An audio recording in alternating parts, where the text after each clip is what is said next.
Hi everyone, Iron Cameraman here. Did you guys pay attention to the words of Speakerman Titan? Didn't his phrases seem a little strange to you? Let me remind you, he was literally saying not to release him yet, that he wasn't ready, and to not rush his awakening. And I accidentally came across this subscriber's comment, and man, I was blown away by how genius their thoughts were. Because really, Boom can write anything in those subtitles, since we don't understand the Speakerman language anyway, and the words can even be changed during publishing without redoing the voiceover. So what if, through Speakerman Titan's words, Boom is actually talking to those subscribers who always want the next episode right here, right now, as fast as possible? That's why he might have intentionally uploaded a super raw version with bad sound, just to show what happens when you rush the release. In my breakdown, I already said I didn't want to discuss the reasons for this decision until Boom gave an official answer. And as expected, that answer didn't take long. Here's what he said about the poor quality. He even shared a 19-second sneak peek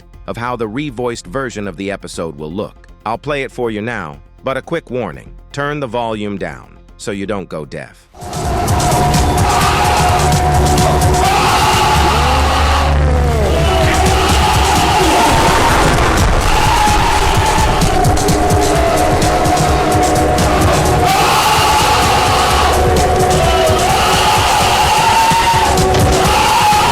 After that response, everything fell right into place. You don't need to be Einstein to see that this was a troll post. The whole message was written in a sarcastic tone, and that's exactly what I was waiting for. At least some kind of confirmation of my theory from the breakdown, where I said it was probably a meta prank. It's not just the sneak peek quality that hints at this being intentional, but also the tone and the specific wording he used. He literally wrote that they noticed a very small and tiny bit of concerns, which of course is a joke, because it's definitely not a very small and tiny bit, but rather a very big and huge pile of concerns. And obviously, he noticed those issues before publishing. There's no way to miss them. And this whole situation got me thinking that he'll not only fix the sound and transitions, but also improve some animation and story moments overall. For example, in my opinion, the moment with Jeffrey and his slap might be redone in the full version of the episode.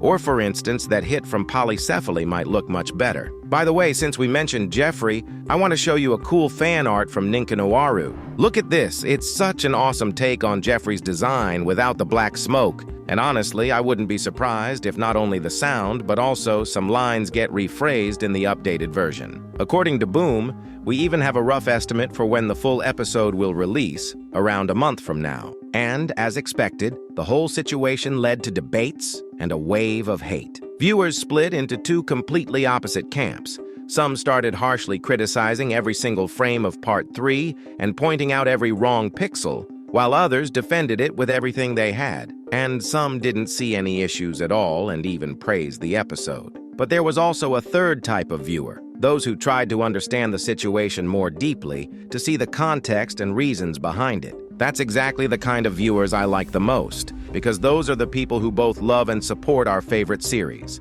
And at the same time, if something goes wrong, they point it out without aggression, trying to help instead of harm. That's the type of viewers I relate to the most. I'm one of them myself, and I'm sure most of you watching me are too. Honestly, those first two types I mentioned are exceptions, not the rule. There are very few of them. It might seem like there are a lot in the fandom, but that's just because they shout the loudest. The reasonable fans rarely comment, and even if they do, we tend to focus more on the negative ones, which creates the illusion that haters are the majority. So guys, don't lose heart. We keep moving forward. I'm sure the remade full episode 79 will turn out great. And let's not forget that Boom is also dealing with another problem right now, so he really needs our support more than ever. Because while I was writing this script, I noticed that the full version of episode 77 disappeared from Boom's channel. If you try to open the link, it says it was taken down due to a copyright strike from a company called Next Level Apps. As if we didn't have enough with the episode 79 Part 3 situation.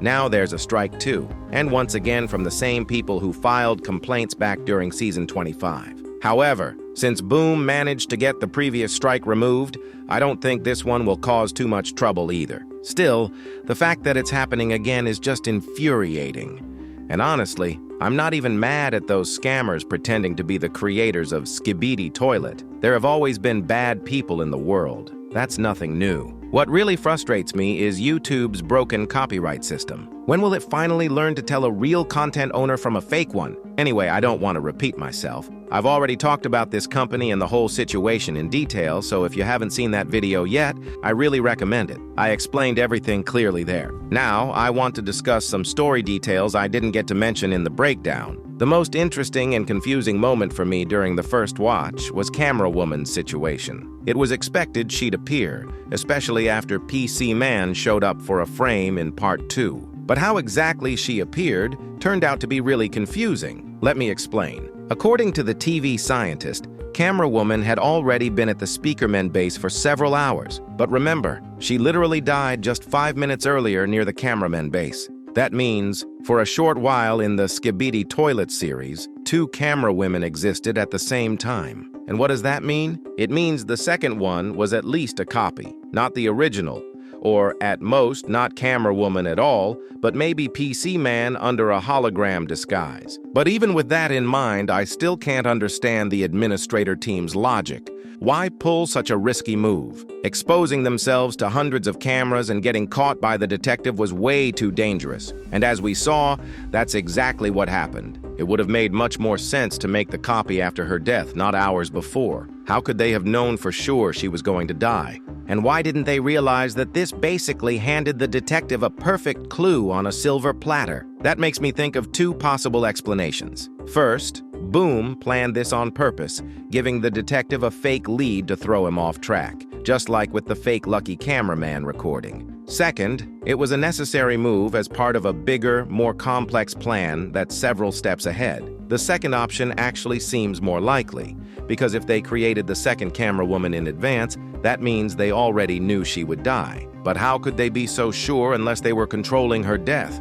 Or maybe they did control it. After all, Camera Woman was killed by Watchman of Doom, and the Alliance knew about his arrival ahead of time. Polycephaly TV Man and others spent hours teleporting containers and preparing for the attack. And knowing Camera Woman's personality, it's easy to guess she had almost no chance of surviving. Now, coming back to the topic from the beginning, the words of Speakerman Titan, let's look at them from a story perspective. It's not hard to tell from those lines that someone desperately needs help. The scientists are in such a rush to release him that they're ready to do it before the work is even finished. That brings to mind the Speakerman Armada, which faced the Astro Carrier back in episode 78. But since several hours have passed, I think they either managed to survive, escape, or maybe even defeat the giant carrier. So the urgent help must be needed by someone else. Most likely, one of Speakerman Titan's first missions will be rescuing TV Man Titan. But I doubt this time it'll end happily or that they'll save him as easily as they saved Speakerman Titan back in episode 57. I'm expecting a twist, or maybe even a serious sacrifice to make it happen.